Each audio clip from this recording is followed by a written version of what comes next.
Our Polson Loess Bluff Prairie dedication tour begins along an outer road, right along Interstate Highway 29, at the southern edge of Rockport, Missouri, in the far northwestern corner of the state. These steep hills and bluffs aren't composed of rock. They were created from an accumulation of fine wind-blown silt called loess from glacial outwash in the ancient Missouri River floodplain. Loess has a unique property of being able to maintain vertical surfaces, and in some areas these deposits can be over 100 feet thick. Only a few places on Earth have the deep loess deposits like these along the Missouri River in Iowa and northwestern Missouri. Where these steep loess slopes and bluffs face west, they receive maximum sun exposure and are subject to drying winds. Under these conditions, a rare prairie community evolved, with a number of plant species more typical of short and midgrass prairies of the Great Plains.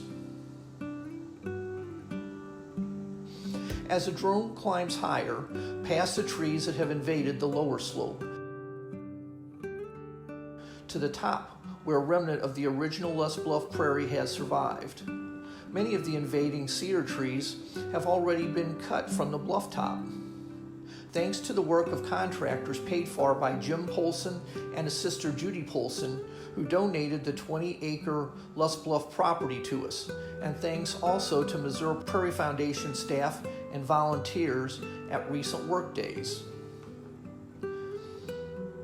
The clearing of the encroaching eastern red cedar has exposed some beautiful old bur oak trees. Some of these trees may have even been here when Loess and Clark floated by on the Missouri River. Flying along the bluff top, we can see a long linear strip of Loess Hill Prairie, with wider pockets of plants clinging on to the bluff face itself, like this soapweed yucca.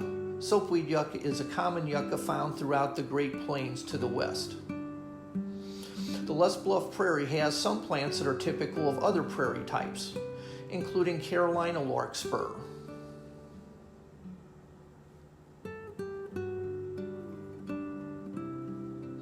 and lead plant.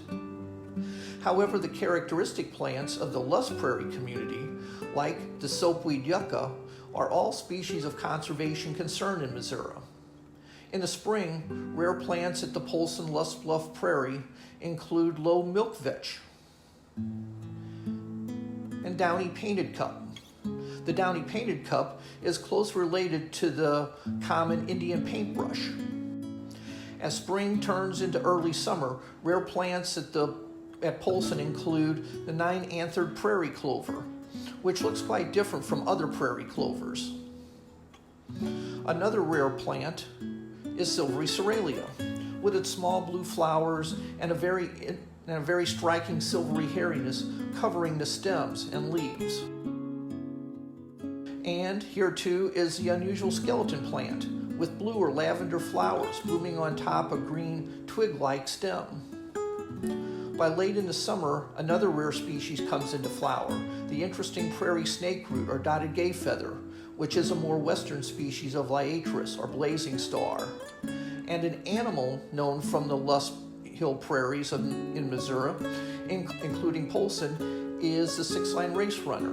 In Missouri, this lizard is absent from the northern part of the state, except for the northeastern and northwestern corners. The backside of the ridge faces to the east and is more sheltered from sun and drying winds.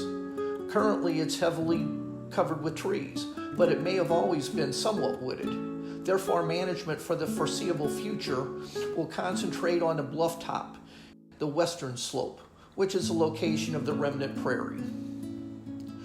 Loess Hill prairies were always rare in Missouri. Of the state's original 15 million acres of prairie, very little was dry loess prairie, so unique in the northwestern corner of the state. And like all our prairie communities, they have continued to decline precipitously. Invasion by brush and trees and the mining and removal of the loess itself are leading causes for the loss of these prairies. Today, it's thought there were fewer than 200 scattered acres of dry Loess Hill prairie remaining in Missouri. That kind of rarity of the prairie community and the presence of at least 10 species of conservation concern makes Jim Polson and his sister Judy Polson's generous donation of this 20-acre site to the Missouri Prairie Foundation a significant gain for conservation in the state's northwestern corner. As our quick tour of the Polson-Loess Bluff Prairie comes to an end, we'll return to the base of the historic Polson Bluff. Enoch Scanman homesteaded here in the 1840s and passed it down through his family, eventually to Joy, Scanman Polson, and Grover Polson, who were Jim and Judy's parents.